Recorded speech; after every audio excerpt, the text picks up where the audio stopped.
Bonjour et bienvenue sur le podcast de la Tendance Claire.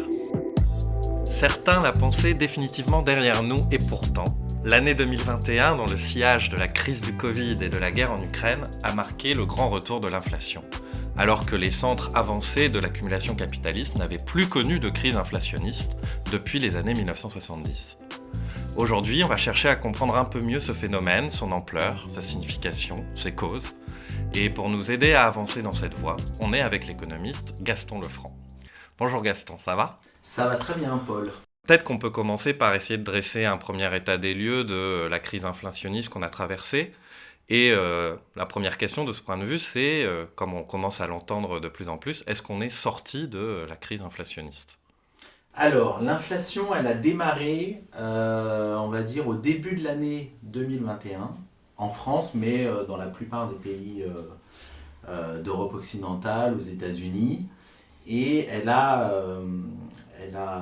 commencé avec la hausse des prix de l'énergie et des matières premières. Donc on a connu une hausse très importante des prix de l'énergie, des prix agricoles au cours de l'année 2021. Ça s'est poursuivi en 2022, notamment avec le déclenchement de la guerre en Ukraine. On a eu une augmentation très forte des prix du pétrole, du gaz, de l'énergie en général. Et ensuite, l'inflation s'est diffusée, on va dire, à l'ensemble de l'économie, à l'ensemble des biens et services. On a eu une très forte augmentation des prix des biens alimentaires au cours de l'année 2022. Ça s'est poursuivi début 2023. Et voilà, l'inflation s'est diffusée de façon générale.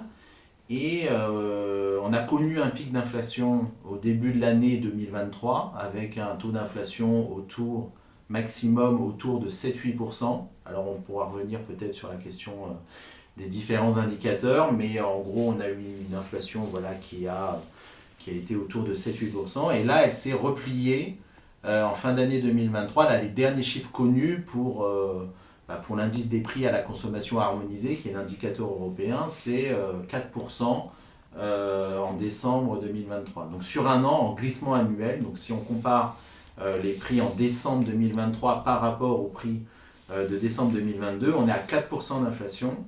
Donc l'inflation n'est pas retombée à un niveau qu'on a connu en gros depuis le début des années 80, c'est-à-dire entre 0 et 2%. Et donc on a 4% compte tenu du fait que les prix agricoles baissent depuis quelques mois, que les prix de l'énergie sont aussi en repli. Ça veut dire que ce chiffre-là est significatif et on n'est pas sorti, on n'est pas revenu à la situation antérieure, donc on reste dans une situation inflationniste. Et notre analyse, c'est que il y a des causes à cette inflation qui sont au-delà des phénomènes conjoncturels sur les matières premières et l'énergie. Et donc, l'objectif, c'est d'essayer d'expliquer pourquoi on a une inflation structurelle et pourquoi cette inflation ne va pas disparaître dans les mois qui viennent. Donc en fait, ça veut dire que l'essentiel des facteurs conjoncturels aurait déjà commencé à être réglé et que la part d'inflation qui reste serait due finalement aux causes structurelles qui, elles, restent toujours actives dans ta lecture. Voilà, tout à fait. Et au contraire, même l'énergie et les matières premières, là, ils jouent à la baisse sur l'inflation. Donc on a 4% malgré la baisse de ces prix-là. Donc en effet, en fait, ça va continuer. Dans les services, par exemple, dans l'hébergement et la restauration, on a des taux d'inflation supérieurs à 5%. Donc c'est significatif. Voilà. Donc, et puis toute l'inflation qu'on a eue sur les biens agroalimentaires, donc on a eu par exemple 20% en 2 ans, en 3 ans, on a eu plus 20% sur les produits alimentaires globalement, mais on a eu par exemple plus 40% sur le beurre, plus 30% pour les huiles et les yaourts. Et voilà, ces prix-là ne baissent pas. Simplement, l'inflation ralentit. Mais elle reste, par exemple, sur les biens agroalimentaires, les derniers chiffres, c'est autour de 6-7% actuellement. Est-ce que ça veut dire du coup que si on regarde où joue l'inflation, où elle baisse, etc., est-ce que ça veut dire que tout le monde ne subit pas cette inflation de la même façon quand on y regarde de plus près ? Voilà, donc ça c'est la leçon qui est évidente, c'est-à-dire qu'on voit aujourd'hui que le salaire réel, c'est-à-dire le salaire corrigé de l'évolution des prix, baisse depuis le début de l'année 2021. Donc ça fait presque 3 ans que les salaires réels baissent. Alors on peut regarder plusieurs indicateurs de salaire, hein. Il y a le salaire horaire, il y a le salaire par tête, etc. Mais si on regarde le salaire horaire réel, c'est-à-dire le salaire pour une heure de travail, en fait, il a baissé. Alors depuis 2017, c'est-à-dire si on prend comme référence l'élection de Macron, en fait, le salaire réel moyen horaire a baissé de 3%, corrigé donc de l'évolution des prix, et dans le seul secteur marchand, il a baissé de 5%. Donc l'essentiel de la baisse se concentre sur la période 2021-2023.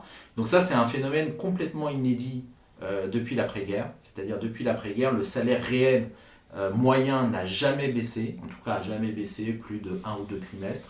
Donc là, on a une baisse depuis plus de 2 ans du salaire réel, et dans le même temps, en fait, on a une forte augmentation des revenus du patrimoine, eux aussi corrigés de l'inflation. C'est-à-dire globalement, depuis 2017, les revenus du patrimoine, donc tous les revenus du patrimoine, les dividendes, les intérêts, les loyers, etc., ont augmenté de 20%. Donc depuis 2017, et les seuls dividendes reçus donc, par les ménages, vraiment une poignée de ménages, les ménages les plus riches, ont augmenté de 90%.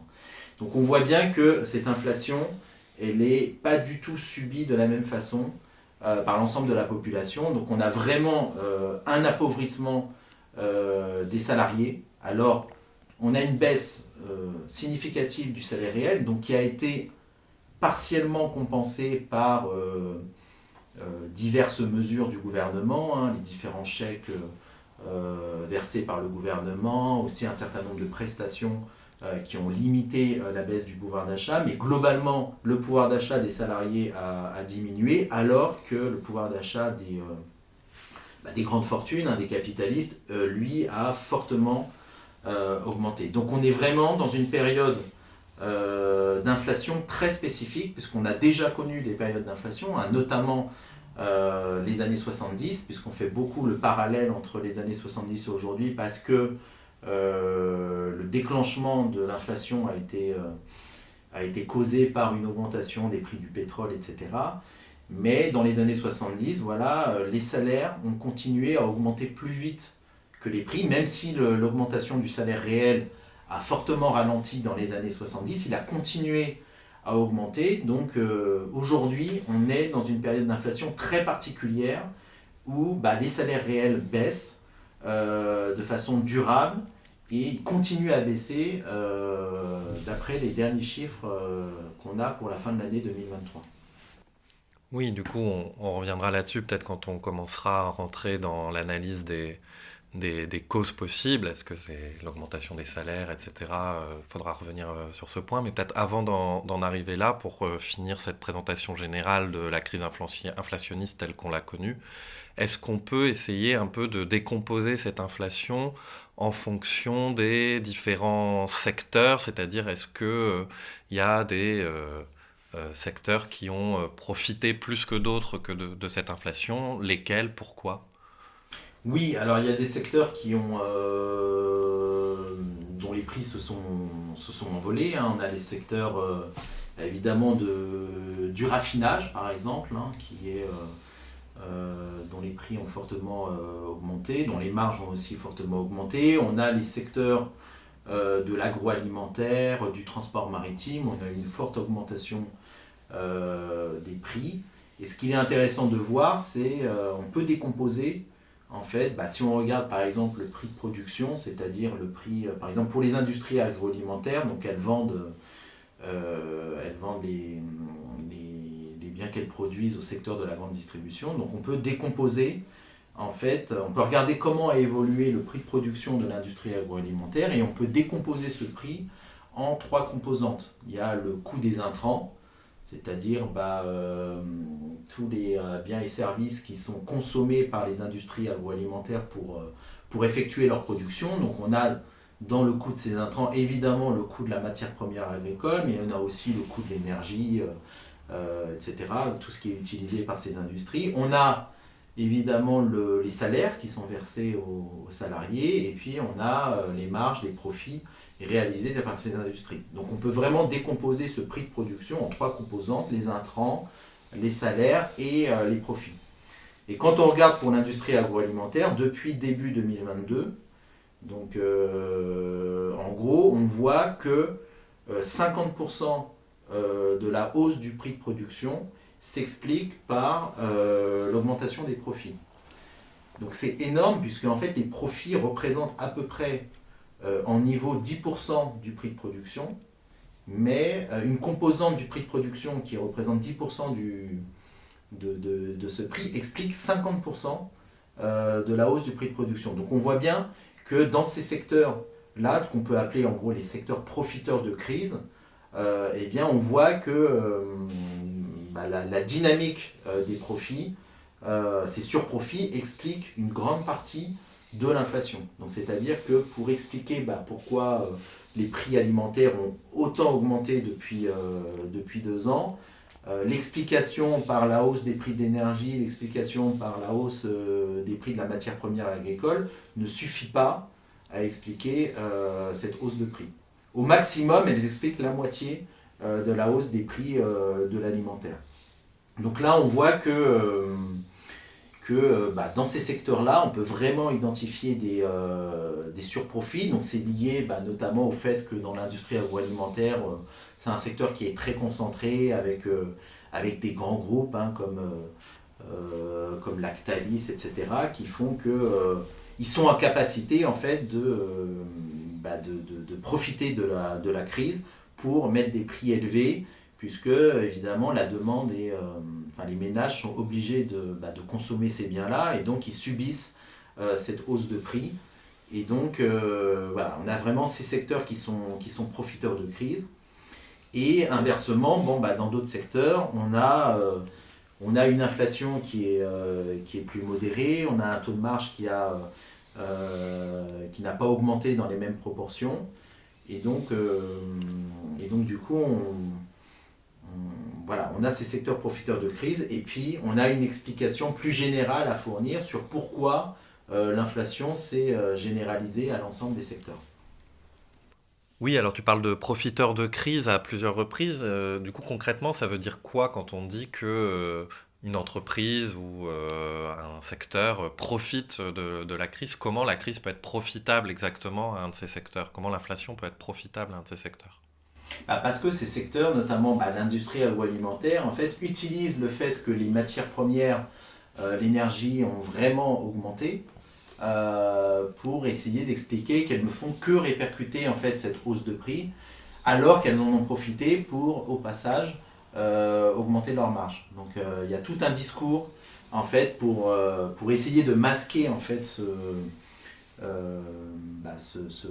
ce comportement en fait qui a été rendu possible en effet par le fait qu'ils sont en situation de monopole. En fait, il y a quelques grands groupes qui sont en capacité de fixer leurs tarifs, et donc ils en ont profité en effet pour augmenter leurs prix. Grosso modo, là, les prix de l'alimentation, on l'a dit, ont augmenté de 20% depuis le début de la crise inflationniste.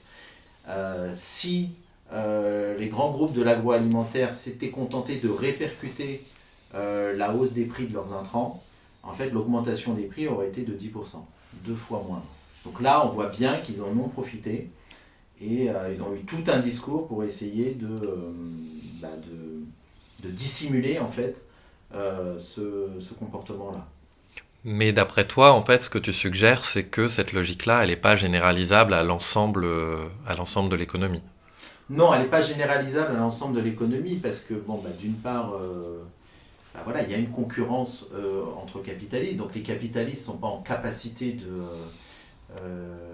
fixer leurs prix indépendamment de la concurrence. Et puis, bien évidemment, si on avait cette explication-là de façon générale, eh bien, on pourrait penser que du coup les capitalistes ont intérêt évidemment à fixer les prix les plus hauts possibles pour faire le plus de profit. Et donc on ne comprendrait pas pourquoi on passerait d'une situation où on avait très peu d'inflation à une situation où on a beaucoup d'inflation. Donc pour expliquer cette hausse générale des prix, il faut comprendre en fait ce qui a changé dans le fonctionnement du système capitaliste et pourquoi en fait les capitalistes ont eu besoin d'augmenter leurs prix pour simplement en fait maintenir leur taux de marge. Parce que ce qui est aussi, ce qu'on constate, c'est que le taux de marge des entreprises, c'est-à-dire en gros la part des profits dans la valeur ajoutée, lui n'a pas fortement augmenté. Le taux de marge est resté relativement stable depuis le déclenchement de la crise inflationniste. Il a un petit peu augmenté globalement, donc on pourrait penser en fait, il n'y a pas de responsabilité des capitalistes dans cette crise inflationniste, mais ce qu'on va essayer d'expliquer, c'est que en fait, c'est parce que en fait, le système capitaliste est en crise, est en difficulté, que on peut expliquer cette augmentation de l'inflation. D'accord, donc malgré les super profits de certains secteurs, il faut essayer de voir un peu plus loin que simplement l'idée que les capitalistes se gavent grâce à l'inflation sur le dos des travailleurs. Et donc ça nous invite à rentrer un peu plus en détail sur les différents paradigmes pour expliquer la crise inflationniste, essayer de les évaluer un peu et d'avancer vers une théorie marxiste de l'inflation avec toi. Alors, de ce point de vue-là, l'un des paradigmes dominants quand on est étudiant en économie et qu'on apprend comment marche l'inflation, c'est ce qu'on appelle l'explication monétariste, qui relie du coup l'inflation à la masse de monnaie présente dans l'économie. Est-ce que tu peux nous expliquer globalement sur quoi repose cette explication et ensuite peut-être on pourra en discuter plus en détail éventuellement dans ses limites. Oui, alors l'explication monétariste, en fait, elle est assez simple. C'est l'idée, en fait, que quand on augmente la quantité de monnaie en circulation, eh bien, les prix augmentent. Donc ça repose, en fait, sur une égalité comptable qui existe. C'est une équation où, en fait... Oui, c'est le MV égale PT. Là, c'est l'idée ça. que quand on multiplie la masse monétaire par la vitesse de circulation de la monnaie, donc du coup on a l'ensemble des transactions en euros courants, eh bien c'est égal en fait à la valeur de la production en euros courants.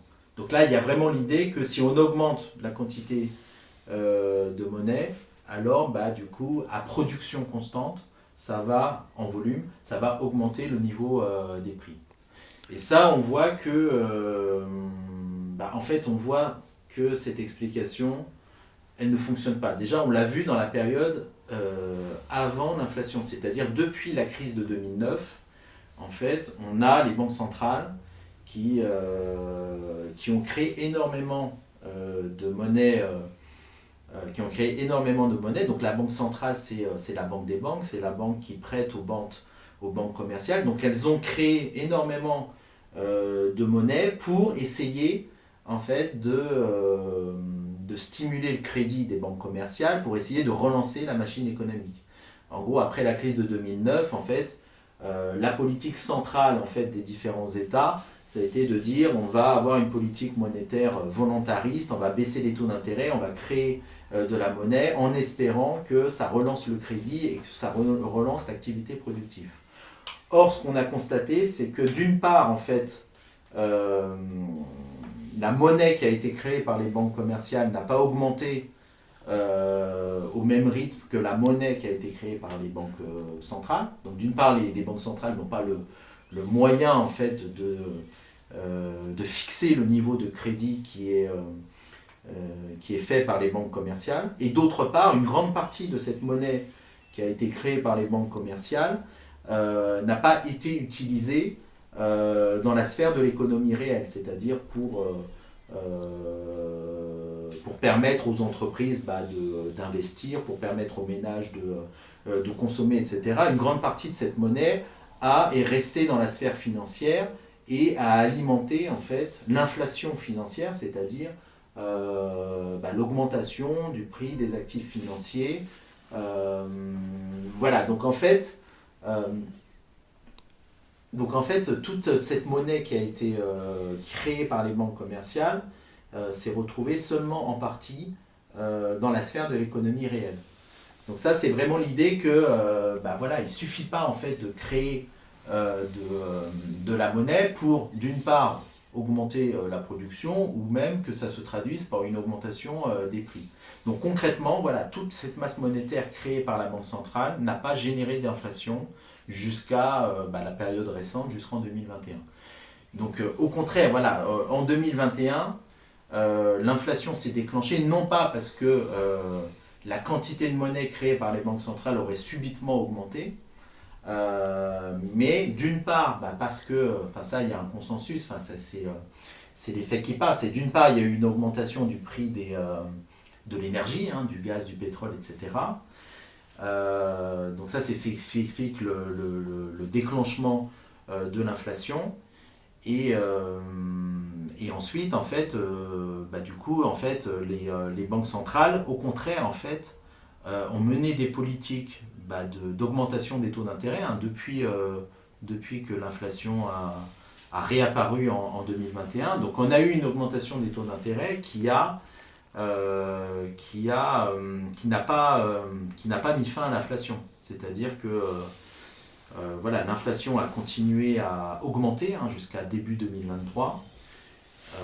Et donc, en fait, toute cette politique des banques centrales, on peut dire qu'elle a eu un effet sur l'inflation dans le sens où elle a contribué à ralentir l'activité économique, hein, puisque forcément, en augmentant les taux d'intérêt, on augmente le coût du crédit pour les entreprises, pour les ménages, etc. Donc, ça a eu un effet récessif. Hein. D'ailleurs, ça a été assumé comme tel en disant, en gros, nous, en fait, la seule chose qu'on peut faire pour ralentir l'inflation, en gros, c'est de ralentir l'activité économique.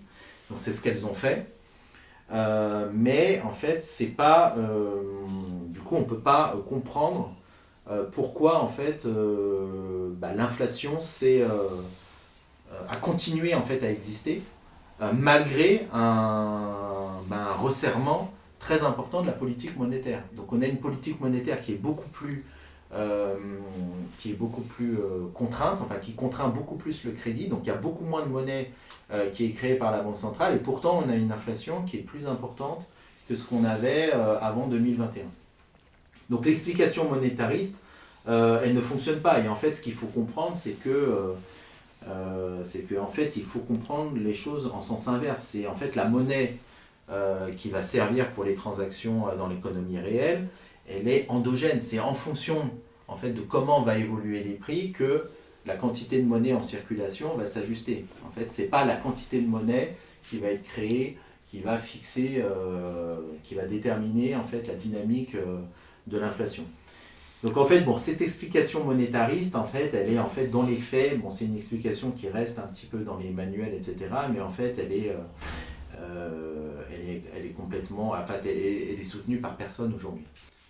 Et en fait, du coup, quand on regarde, d'après ce que tu expliques de cette explication monétariste, quand on regarde en fait l'enjeu de la politique monétaire telle qu'elle est menée par les banques centrales, avec la hausse des taux d'intérêt directeurs dont tu as parlé, en fait, au fond, si cette politique peut avoir une efficacité, c'est moins par la réduction de la masse de monnaie que par ses effets sur la demande, donc en bout de chaîne sur les salaires et la capacité des travailleurs à consommer.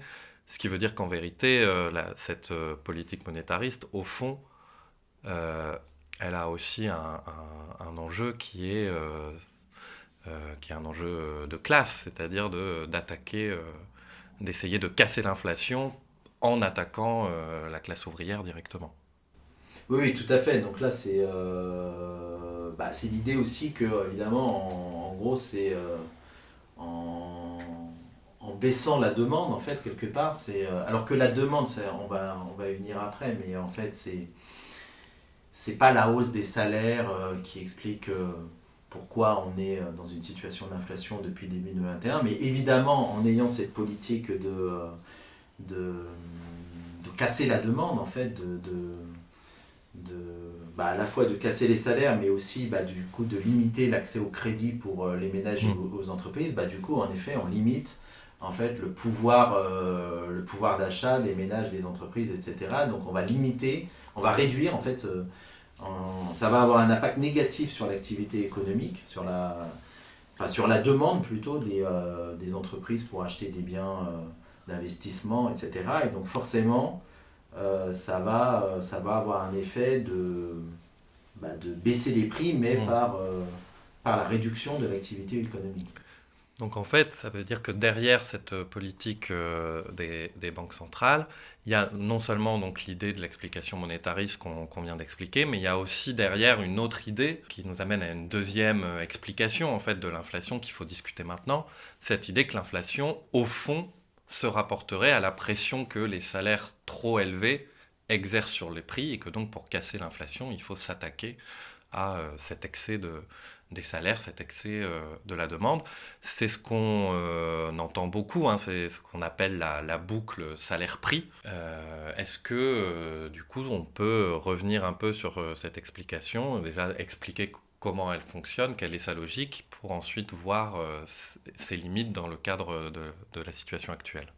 Oui, là c'est en général, voilà, ceux qui ont ce discours-là, ils font le parallèle en gros avec les années 70 parce que en gros donc leur lecture de la crise inflationniste des années 70, c'est de dire en gros on est venu à bout de l'inflation parce que justement on a mené cette politique en gros on a cette politique d'austérité, c'est-à-dire on a arrêté en fait ce cercle vicieux que générerait en fait l'indexation des salaires sur les prix, c'est-à-dire qu'à partir du moment où les prix augmentent, eh bien, ce mécanisme d'inflation va s'auto-entretenir ad vitam aeternam, c'est-à-dire les prix augmentent, donc les salariés vont vouloir une compensation, donc les salaires vont augmenter, les capitalistes vont réagir en augmentant leurs prix, donc on ne va jamais s'en sortir. La seule solution de s'en sortir, c'est en effet de mener une offensive de classe contre les salariés, c'est-à-dire de bloquer les salaires, d'empêcher les salaires de s'ajuster au niveau de l'inflation. Et dans ce cas-là, en effet, ça va contribuer à ralentir l'augmentation des prix, puisqu'il n'y aura pas besoin d'augmenter les prix à nouveau pour compenser l'augmentation des salaires. Donc ça, l'idée derrière ça, et d'ailleurs c'est quand même assumé comme tel par Christine Lagarde, hein, qui est la présidente de la Banque Centrale Européenne, qui a assumé en fait le fait de dire quelque part il faut il faut que les salaires en fait augmentent le moins possible, soient bloqués le plus possible, parce que c'est ça qui va nous faire sortir de l'inflation. Donc c'est vraiment l'idée que à la fois il faut ralentir l'activité économique parce que ça va permettre que le taux de chômage augmente et donc que les salariés ne soient pas en position de force pour réclamer un ajustement des salaires sur le prix. Donc en gros, il faut casser les reins aux salariés, et que certes, ça a un effet récessif, c'est malheureux quelque part, parce que bon, même pour les capitalistes, la récession, ça a des effets négatifs pour leurs profits, etc. Mais voilà, on n'a pas le choix pour casser l'inflation, il faut en passer par une politique drastique de hausse des taux d'intérêt pour passer dans une nouvelle période. Et dans les années 80, en fait, évidemment, ça s'est fait au prix d'une récession très importante. Au début des années 80, on a eu une envolée des taux d'intérêt encore beaucoup plus forte que ce qu'on a connu aujourd'hui. Et donc, en effet, les capitalistes sont venus à bout de l'inflation au prix d'une récession importante, d'un blocage des salaires, et un blocage qui a été durable, hein, puisque au cours des années 80, en gros, les capitalistes sont parvenus à bloquer les salaires et du coup à rétablir, à augmenter fortement leur taux de marge sans avoir recours à l'inflation. Parce que ils ont réussi à la fois à bloquer complètement les salaires, et en même temps ils ont aussi réussi à restructurer leur appareil productif, à dégager des gains de productivité qui leur ont permis de rétablir, d'augmenter fortement leur taux de marge sans avoir recours à l'inflation. Et du coup, dans Dans la crise actuelle, si on regarde, toi tu as travaillé là-dessus, est-ce que c'est vrai du coup que c'est l'augmentation des salaires, ou en tout cas la pression des salaires, qui est responsable, si on décompose un peu l'inflation, de la majorité de l'inflation telle qu'on l'a subie aujourd'hui? Alors clairement non, puisque en fait les salaires justement ne s'ajustent pas, ne sont pas indexés au prix. Il n'y a plus de mécanisme d'indexation au prix. Le rapport de force est dégradé globalement, ce qui fait que du coup, en fait, les salaires augmentent beaucoup moins vite que les prix. Donc on ne peut absolument pas expliquer le fait que l'inflation euh, s'entretienne, c'est-à-dire au-delà du choc sur les matières premières et l'énergie. On a une inflation depuis 3 ans qui est beaucoup plus élevée qu'auparavant. On ne peut pas l'expliquer par la dynamique des salaires, mais vraiment là, l'action des banques centrales, des gouvernements, c'est vraiment un truc, c'est quelque part, c'est pour prévenir une éventuelle boucle prix-salaire. Donc ils disent, voilà, c'est vraiment une offensive, on va dire, préventive. En fait, c'est pour accentuer, en fait, quelque part, la baisse des salaires réels, en fait, au nom du fait qu'il y a le spectre de la boucle prix-salaire qu'il faut à tout prix éviter, que cette politique est menée. Donc là, clairement, aujourd'hui, en fait, parce que donc, pour en revenir aux explications de la cause de l'inflation, on peut écarter l'explication, en gros, par le fait qu'on a une demande qui serait très dynamique. Et en gros, l'explication possible de l'inflation, c'est de dire, en gros, on a une offre qui n'est pas en capacité de suivre l'augmentation de la demande, parce qu'on aurait des salaires trop dynamiques, etc., qui ferait que du coup, ça se traduit par de l'inflation et pas par une augmentation de la production. Donc ça, on n'a absolument pas ça aujourd'hui. D'autre part, on n'est pas du tout, en fait, on n'est pas dans une situation proche du plein emploi, comme on essaye de nous le dire. Donc on a un taux de chômage officiel qui est à 7%, enfin un petit peu au-dessus de 7%. Donc le gouvernement essaye de nous dire qu'en fait on se rapproche du plein emploi, mais en fait derrière en fait, ce taux-là, en fait, il y a beaucoup en fait, d'emplois de faible qualité, en développement du nombre d'auto-entrepreneurs, du nombre d'apprentis, etc., qui fait qu'on est très loin d'une situation de plein emploi. Et de toute façon, si on était dans une situation proche du plein emploi, justement, on aurait des salaires qui seraient très dynamiques, puisque on aurait plutôt des salariés qui seraient en position de force. Donc en fait, on est très loin du plein emploi et pourtant, on est dans une situation où l'inflation est importante. Parce que l'explication de l'inflation par la hausse de la demande, en fait, l'explication qu'on pourrait qualifier de keynésienne en fait, de l'inflation, c'est l'idée de dire on peut connaître de l'inflation si justement on est dans une situation proche du plein emploi. Donc forcément, si on est dans une situation proche du plein emploi, ça veut dire qu'on ne peut pas augmenter la production parce que tout le monde est déjà au travail, etc. Donc s'il y a une augmentation de la demande, ça se traduit forcément par une augmentation des prix. Or là, justement, ce qui met en difficulté l'explication keynésienne, donc l'explication keynésienne qui repose par exemple sur ce qu'on appelle la courbe de Phillips, c'est-à-dire qu'en gros, on a de l'inflation quand on se rapproche du plein emploi, c'est-à-dire quand le taux de chômage est bas, c'est là où on peut avoir de l'inflation. En fait, fondamentalement, cette explication-là, elle ne tient pas la route. En fait, déjà dans les années 70, en fait, c'est aussi ce qui explique la crise du keynésianisme, etc. C'est que, en fait, dans les années 70, on a été dans une situation où l'inflation a fortement augmenté, alors que, dans le même temps, le taux de chômage augmentait. Donc, en fait, on n'avait pas du tout cette corrélation négative entre le taux de chômage et l'inflation. En fait, au contraire, l'inflation a augmenté, alors que le taux de chômage augmentait. C'est ce qu'on appelle la stagflation. On avait une croissance économique très faible, une augmentation du taux de chômage et une augmentation des prix. Donc voilà, donc ça c'est déjà dans les années 70, on avait une remise en cause un peu de l'idée keynésienne selon laquelle on ne pouvait avoir de l'inflation que si on s'approchait du plein emploi, etc. Donc ça c'est pas le cas. Et aujourd'hui en fait, c'est pas le cas non plus.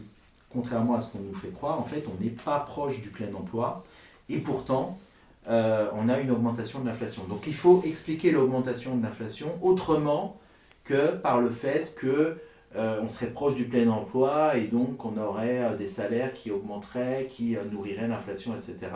En fait, ce n'est pas une explication satisfaisante de l'inflation.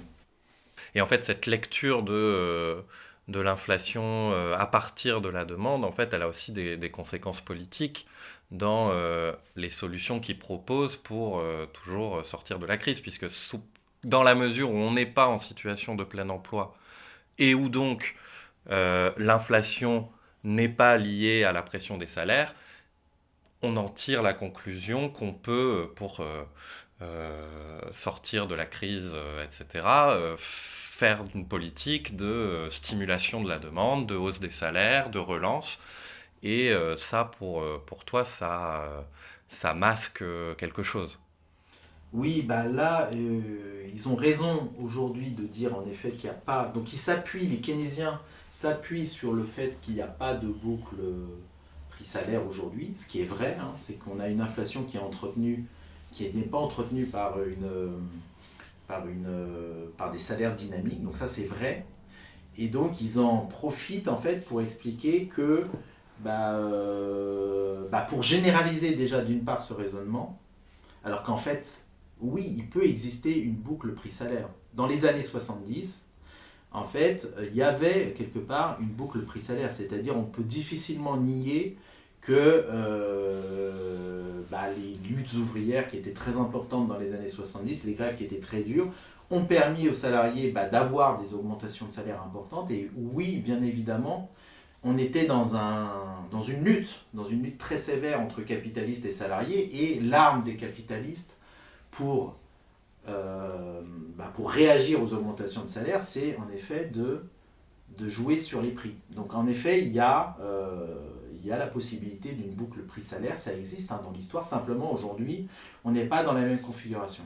Donc là, ce que nous expliquent les keynésiens, c'est de dire, de façon générale, il ne peut pas y avoir de boucle prix-salaire, et donc, parce que justement, en fait, ils en restent à l'explication que l'inflation, elle peut être durable si on est proche du plein emploi, etc. Donc là, ils disent aujourd'hui, la solution, c'est d'augmenter les salaires, parce que cette augmentation de salaire, elle ne va pas générer de l'inflation, fondamentalement, elle va permettre simplement aux salariés de ne pas perdre, comme ils perdent aujourd'hui, donc ça c'est positif.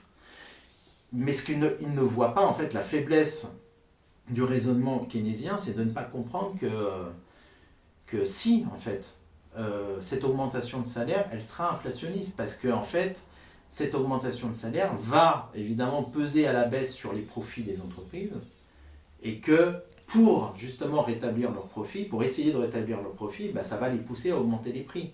Et ça va en venir en fait à l'explication qu'on va avoir de la crise inflationniste, c'est que la crise inflationniste, on ne peut la comprendre aujourd'hui que par le fait que avoir cette hausse de prix, c'était indispensable pour les capitalistes pour simplement maintenir leur taux de marge. Parce qu'on est dans une situation de crise du capitalisme qui fait que les capitalismes sont obligés en fait d'augmenter leur prix pour simplement maintenir leur taux de marge, maintenir leur taux de profit, etc.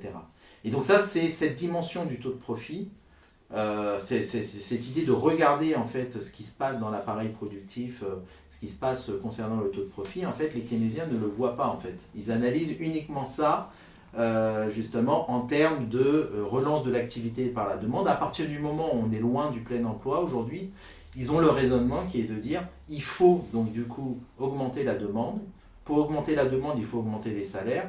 Donc en augmentant les salaires, on va donner du pouvoir d'achat aux ménages, on va remplir les carnets de commandes des entreprises. Et donc à partir du moment où il y a de la demande, les entreprises produiront pour satisfaire cette demande.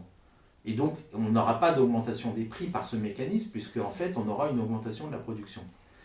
Or, l'aspect décisif pour une analyse marxiste, c'est de dire non, en fait si on augmente la demande par des augmentations de salaire, etc., les entreprises produiront plus si elles sont capables de faire un profit suffisant pour effectuer cette production.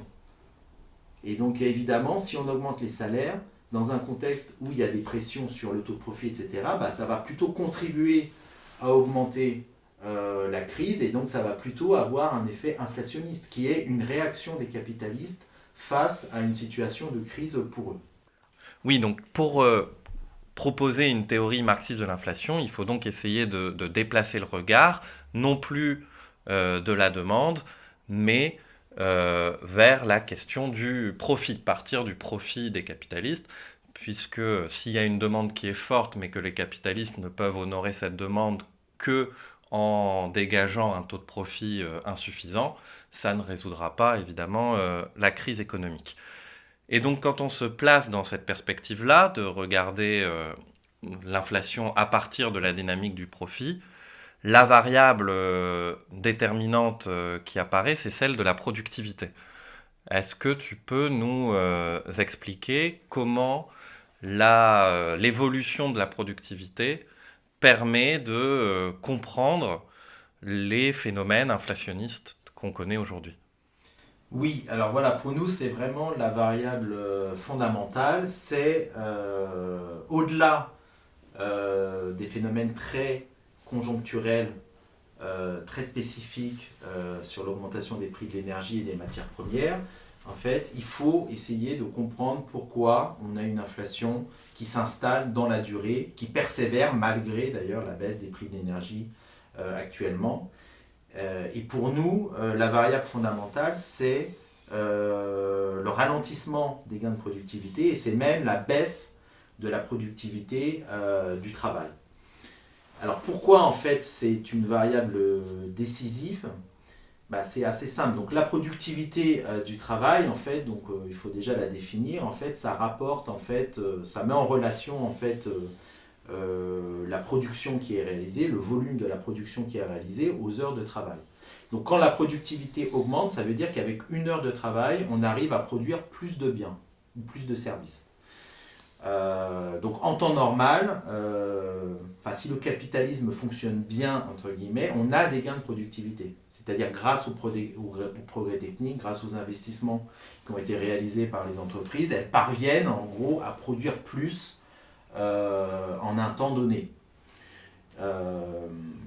Sauf que, et donc quand les entreprises dégagent des gains de productivité, donc, eh bien, elles ont un surplus en fait qu'elles peuvent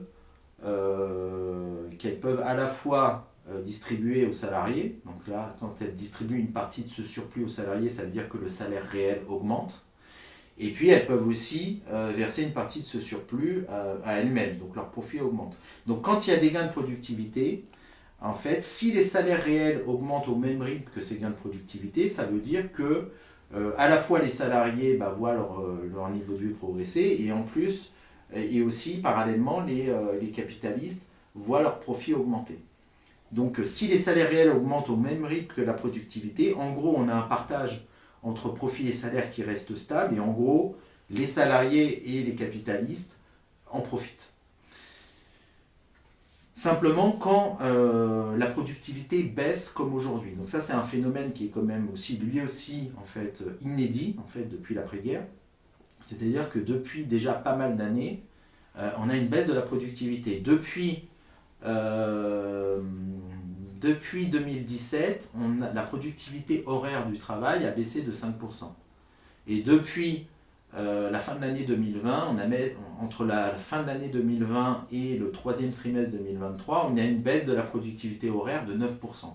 Donc c'est vraiment une baisse très forte de la productivité, et ça évidemment c'est un problème pour les capitalistes. C'est-à-dire qu'ils ils produisent moins. Avec la quantité de travail dont ils ont à disposition dans leurs entreprises, ils produisent moins. Donc en fait, pour maintenir leur marge, ne serait-ce que pour maintenir leur marge, leur profit, eh bien, ils doivent baisser les salaires. Parce que s'ils ne baissent pas les salaires, si les salaires réels sont constants, ça veut dire que c'est eux qui vont absorber cette baisse de la productivité. Et donc là, tout l'enjeu pour les capitalistes, c'est d'essayer de maintenir leurs profits dans un contexte de baisse importante de la productivité. Et là, il n'y a pas 36 solutions. Soit ils sont en capacité de baisser les salaires nominaux, c'est-à-dire les salaires en euros, et ça c'est très compliqué dans nos sociétés de faire passer ces baisses de salaire. Donc concrètement, les salaires en euros, ils ne baissent pas, mais par contre, ils ont un moyen de faire baisser les salaires réels, c'est d'augmenter les prix. Et donc c'est exactement ce qui est fait depuis 2 ou 3 ans, c'est-à-dire que les prix augmentent plus vite que les salaires. Donc grâce à la baisse des salaires réels, en fait, les capitalistes parviennent à maintenir leurs profits. Mais voilà, ils ne sont pas en capacité non plus de voir leurs profits s'envoler, parce que pour que leurs profits s'envolent, il faudrait que la productivité augmente. Là, c'est dans une situation où le capitalisme est en crise, c'est ça qu'il faut bien comprendre, c'est que le système capitaliste se porte mal, la productivité baisse, et donc en fait, normalement, les profits des entreprises auraient dû baisser. Or, ils ont réussi à imposer des baisses de salaire réelles, et donc ils sont en capacité de maintenir leurs profits. Et donc tous les économistes de la bourgeoisie qui expliquent que en gros le taux de marge des entreprises s'est pas envolé, le partage salaire-profit reste à peu près stable, etc. Donc ça veut dire en gros que tout va bien, c'est-à-dire qu'on ne peut pas dire que les salariés payent l'inflation alors que les capitalistes en profiteraient. Eh bien, tout ce discours, en fait, passe sous silence la baisse des gains de productivité, qui fait que normalement, c'est aux capitalistes, en fait, d'absorber cette baisse de la gain de productivité. Et d'ailleurs, il y a tout un discours qui est de dire, en gros, les capitalistes prennent des risques, etc. Et donc, en fait, les risques, c'est... là, on voit que le risque est reporté sur les salariés. En gros, il y a une inversion par rapport au discours qui est que en gros le salaire, lui touche son salaire quelle que soit la situation, alors que le capitaliste il prend le risque, donc il prend le risque de faire des pertes quand ça va mal et des profits quand ça va bien. Là en fait les capitalistes réussissent en fait à maintenir leurs profits alors que ça va mal, alors que le système capitaliste fonctionne mal, et c'est pas eux qui payent les pots cassés, c'est les salariés. Donc voilà, donc c'est très important de comprendre que c'est le mécanisme fondamental. Dans les années 70, l'inflation est repartie à la hausse parce que on a eu un fort ralentissement des gains de productivité. C'est tout ce qui est autour de la crise du Fordisme, etc. On a eu un ralentissement des gains de productivité qui sont la cause fondamentale aussi de l'inflation dans les années 70. Simplement, dans les années 70, les salariés ont été en capacité de compenser cette hausse de prix par des hausses de salaire. Aujourd'hui, c'est pas le cas. Et donc voilà, c'est le mécanisme fondamental. Et cette baisse de la productivité que tu repères comme étant le facteur déterminant de la dynamique de l'inflation, d'où elle vient elle-même en quelque sorte? C'est quoi les causes qui font de la baisse de la productivité? En fait, c'est la productivité, les gains de productivité, ils sont liés avant tout en fait, à l'efficacité des investissements des capitalistes pour améliorer leur processus de production. Donc c'est avant tout en fait lié à l'innovation, à l'effet de l'innovation sur la croissance. Donc fondamentalement, on a cette baisse, d'une part on a cette baisse, sur longue période on a cette baisse de la productivité. Depuis les années 50-60, en fait, les gains de productivité ralentissent. Alors ils ne ralentissent pas au même rythme, etc. Il y a des périodes où les gains de productivité ralentissent particulièrement. Donc dans les années 70, donc on a eu vraiment une crise du Fordisme, etc., qui a entraîné toute une réorganisation de l'appareil productif, le fait que les grandes unités industrielles ont été cassées, etc. Enfin, il y a eu tout un tas de restructurations qui ont été faites dans les années 80. Il y a eu aussi évidemment des innovations dans l'informatique, etc., qui ont pu permettre de ralentir la baisse des gains de productivité. Et puis on a eu aussi, en fait, à partir de 2009, on a eu à nouveau, après la crise de 2009, un fort ralentissement des gains de productivité. Donc ils n'ont pas généré de l'inflation, mais pourquoi ? Parce que justement l'État, les gouvernements, c'est vrai dans la plupart des pays européens, aux États-Unis, etc., les gouvernements sont intervenus massivement pour baisser la fiscalité sur les entreprises, pour leur donner des subventions. Donc on l'a vu en France avec le CICE, qui est une subvention très importante mise en place par le gouvernement Hollande pour, d'ailleurs c'était l'objectif voulu, c'est-à-dire pour lutter contre la baisse du taux de marge des entreprises. ils ont artificiellement maintenu le taux de marge des entreprises, ils l'ont même augmenté grâce à ces aides publiques. La dynamique même du système capitaliste, eh bien, par la baisse des gains de productivité, aurait dû conduire à une baisse du taux de marge. Mais grâce à cette politique de subvention des capitalistes, eh bien, ils ont réussi à doper le taux de marge des entreprises, et donc les entreprises n'ont pas eu besoin d'augmenter leur prix pour maintenir leur taux de marge. Mais simplement, là, on arrive dans une situation où déjà, ces politiques publiques, elles ont leurs limites. On ne peut pas baisser les impôts au-delà d'un certain seuil. Donc, du coup, en fait, dans un contexte, en plus, où là, non seulement la productivité ne ralentit pas, c'est qu'elle baisse. Donc là, se surajoute en fait à ces phénomènes, donc on peut dire d'épuisement du capitalisme, c'est parce qu'on peut l'analyser comme le fait qu'on a un système capitaliste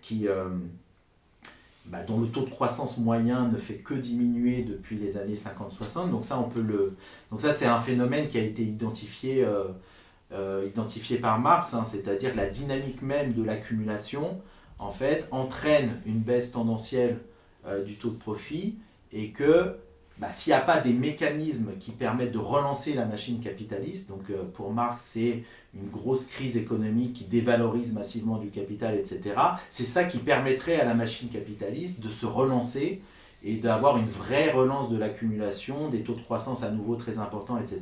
Mais là, on ne l'a pas eu ça, c'est-à-dire qu'on a, depuis les années 70-80, depuis qu'on a un ralentissement, etc., on n'a pas de grande crise économique parce que les États interviennent pour sauver les entreprises, et donc du coup, on n'a pas cette dévalorisation du capital qui permettrait de relancer vraiment l'accumulation, de relancer aussi la productivité, et du coup, on est dans un système moribond, en fait, où l'État intervient pour sauver les entreprises, donc ils interviennent au service des capitalistes, donc ils sont condamnés en fait à subventionner de plus en plus les capitalistes pour entretenir, pour essayer de maintenir leur taux de marge. Donc on est dans cette situation-là, et donc ça c'est ce qui explique vraiment l'affaiblissement, le ralentissement des gains de productivité sur longue période, et en plus sur la période vraiment récente, depuis 2-3 ans, en fait, on a des phénomènes très particuliers qui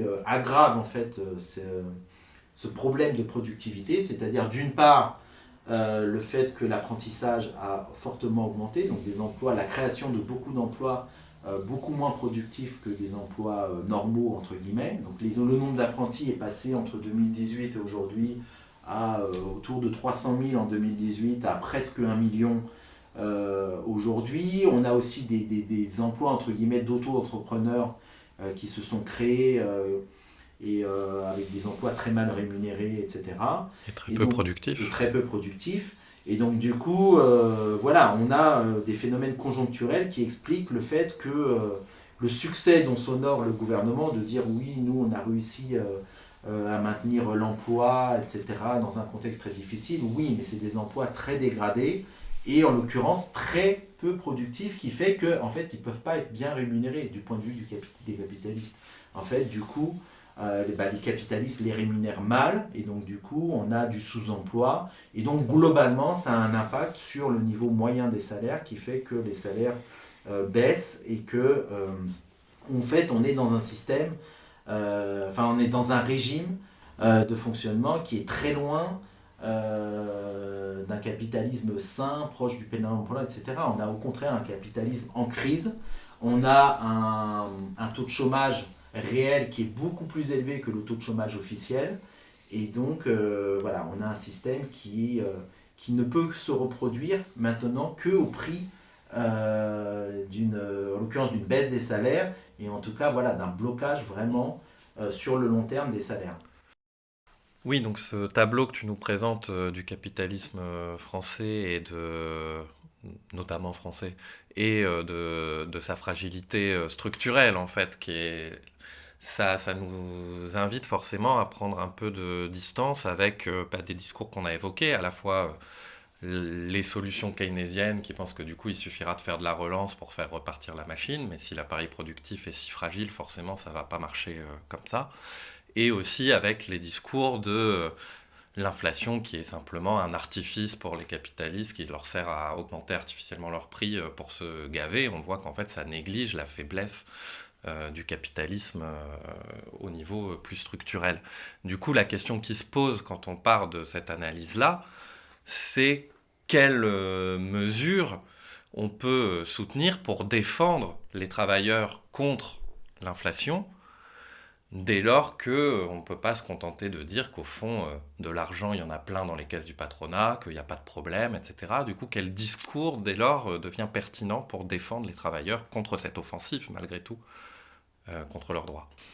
Alors, il est juste de soutenir les revendications immédiates, défensives face à cette offensive du capital, qui sont de revendiquer l'indexation des salaires sur les prix. Donc ça, c'est vraiment une mesure minimale hein, qui fait que on veut simplement avoir un mécanisme qui permette de garantir le maintien du niveau de vie des salariés. Il faut aussi revendiquer le blocage des prix. Hein, c'est une mesure juste pour réagir à l'offensive des capitalistes qui est d'augmenter leurs prix pour défendre leurs profits.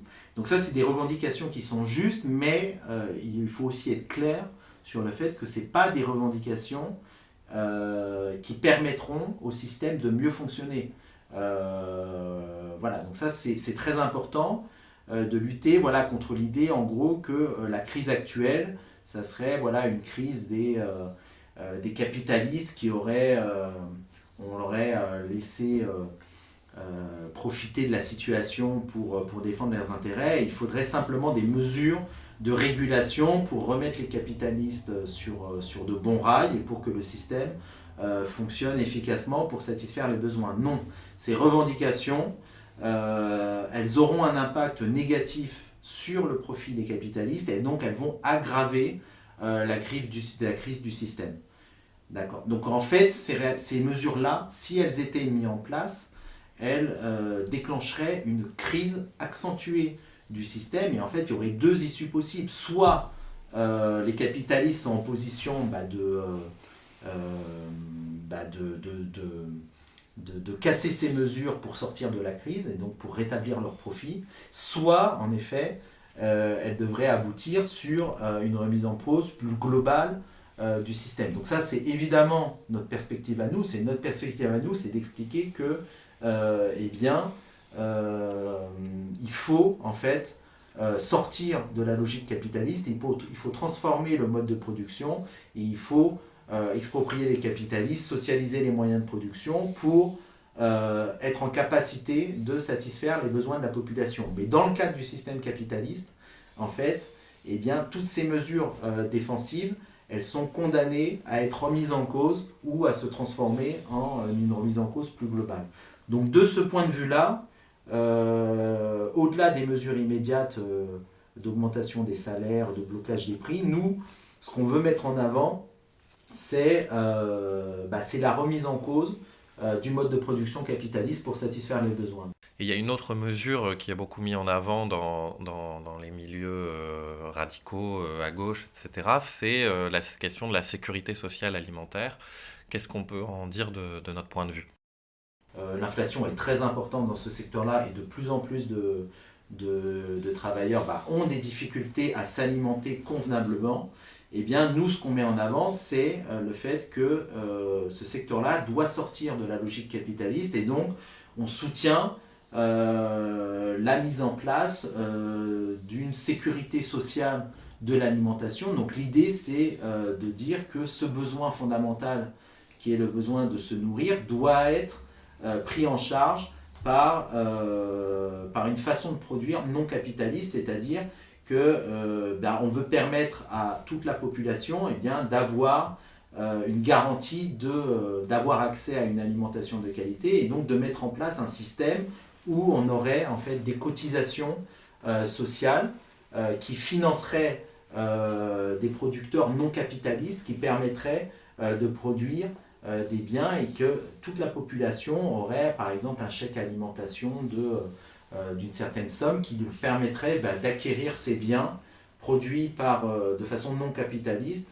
Et donc voilà, donc ça c'est une solution qui est intéressante, donc qui est mise sur la table par beaucoup de monde aujourd'hui, mais aussi ce qu'on doit expliquer, c'est que évidemment, ça serait une solution qui justement enclencherait en fait une confrontation avec le secteur capitaliste, puisque en fait, si on mettait en place cette sécurité sociale de l'alimentation, eh bien, cette sécurité sociale se mettrait en place via le prélèvement sur une partie des profits des capitalistes. Donc ça aggraverait la crise du système capitaliste, et donc en fait, cette solution partielle, cette mise en place d'une sécurité sociale de l'alimentation, et on pourrait imaginer la même chose pour le logement, pour tout un tas de biens, pour tout un tas de besoins fondamentaux, et bien en fait, ça enclencherait une confrontation entre ce secteur socialisé, qui serait en dehors de la logique capitaliste, et puis le secteur capitaliste. Donc en fait, là aussi, en fait, c'est pas une situation qui est viable sur longue période, et en fait, là aussi, en fait, il y aurait deux issues possibles. Soit il y aurait une extension de cette sécurité sociale à l'ensemble du système productif, et donc ça impliquerait une expropriation des capitalistes et une socialisation des moyens de production qui passerait sous le contrôle des travailleurs, soit en effet ces sécurités sociales seraient immédiatement attaquées et démantelées parce que justement elles ne permettraient pas au système capitaliste de se reproduire, etc. Donc en fait la coexistence d'un secteur socialisé de taille significative pour prendre en charge les besoins et d'un secteur capitaliste, cette coexistence n'est pas possible. Et elle est encore moins possible dans le cadre de la situation actuelle, c'est-à-dire d'un capitaliste qui est en crise parce qu'il ne dégage pas de gains de productivité, etc.